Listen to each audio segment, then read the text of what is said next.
Assalamualaikum warahmatullahi wabarakatuh. Perkenalkan, saya Adriana Luciana dari Universitas Pancasakti, Prodi PG PAUD semester 1. Saya ingin mempresentasikan mata kuliah dasar-dasar pendidikan guna memenuhi tugas ujian akhir semester saya saat ini. Saat ini saya ingin mempresentasikan mata kuliah ini dengan judul unsur-unsur yang terlibat dalam proses pelaksanaan pendidikan. Apa itu pendidikan?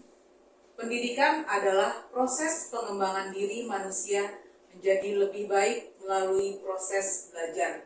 Jadi dalam mengembangkan diri ada proses yang harus kita lakukan sehingga dalam setiap proses itu kita dapat menjadi manusia yang lebih baik lagi.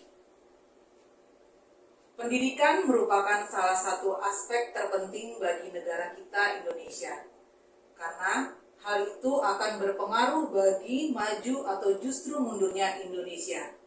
Namun, kenyataannya sekarang adalah tidak semua pihak memperhatikan dan berkontribusi untuk pendidikan di Indonesia. Pendidikan juga dapat diartikan sebagai pengalaman seseorang yang telah diperoleh dari suatu program pembelajaran. Pengalaman tersebut dapat berupa, yang pertama adalah pengetahuan atau yang berhubungan dengan kognisi, yang kedua dengan sikap, dan yang ketiga dengan perilaku tertentu. Pendidikan itu sendiri memiliki beberapa unsur-unsur.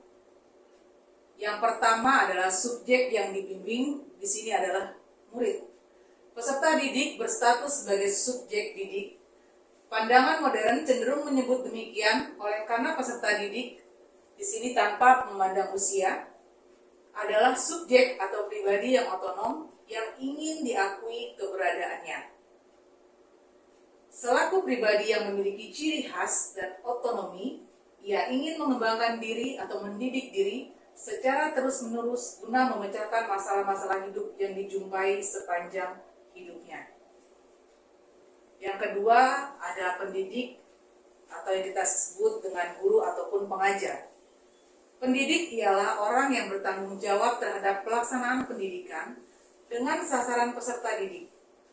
Peserta didik mengalami pendidikannya dalam 3 lingkungannya, yaitu lingkungan keluarga, lingkungan sekolah, dan lingkungan masyarakat. Jadi di sini dalam hal mendidik anak adalah yang terpenting, yaitu dari lingkungan yang terkecil sendiri, yaitu keluarga. Sebab itu yang bertanggung jawab terhadap pendidikan yaitu adalah orang tua, guru, pemimpin, program pembelajaran, pelatihan, dan masyarakat atau organisasi. Dari dalam rumah dululah kita mendidik anak-anak dari lingkungan terkecil, sehingga setelah dari rumah itu baru keluar seperti sekolah ataupun organisasi-organisasi yang kita lakukan di luar sana. Yang ketiga ada interaksi antara peserta didik dengan pendidik.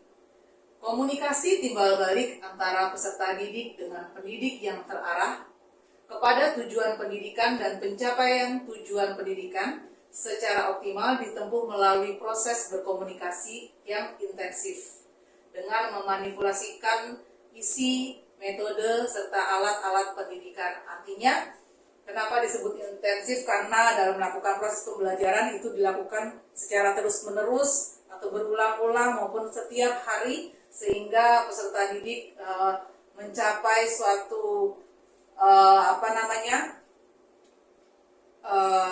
karakter atau pengembangan diri yang jauh lebih baik. Yang keempat, ada tujuan pendidikan yang bersifat abstrak. Tujuan demikian bersifat umum, ideal, dan kandungannya sangat luas sehingga sulit untuk dilaksanakan di dalam praktek, sedangkan pendidikan harus berupa tindakan yang ditujukan kepada peserta didik dalam kondisi tertentu, tempat tertentu, dan waktu tertentu dengan menggunakan alat tertentu juga. Yang kelima adalah pengaruh yang diberikan dalam bimbingan atau materi pendidikan. Dalam sistem pendidikan persekolahan, materi telah diramu dalam kurikulum yang akan disajikan sebagai sarana pencapaian tujuan. Materi ini meliputi materi inti maupun muatan lokal. Materi inti bersifat nasional, mengandung misi pengendalian dan persatuan bangsa. Sedangkan muatan lokal misinya mengembangkan kebinekaan, kekayaan budaya sesuai dengan kondisi lingkungan. Yang keenam adalah cara yang digunakan dalam bimbingan yang disebut alat bantu dan metode. Alat dan metode pendidikan merupakan dua sisi dari satu mata uang. Alat melihat jenisnya, sedangkan metode melihat efisiensi dan efektivitasnya. Alat dan metode diartikan sebagai segala sesuatu yang dilakukan ataupun diadakan dengan sengaja untuk mencapai tujuan pendidikan. Artinya, untuk mencapai tujuan pendidikan itu sendiri diperlukan metode dan juga alat sebagai penunjang untuk kemajuan pendidikan itu sendiri. Yang ketujuh, tempat peristiwa bimbingan berlangsung atau lingkungan pendidikan. Lingkungan pendidikan biasa disebut tripusat pendidikan, yaitu keluarga, sekolah, dan masyarakat.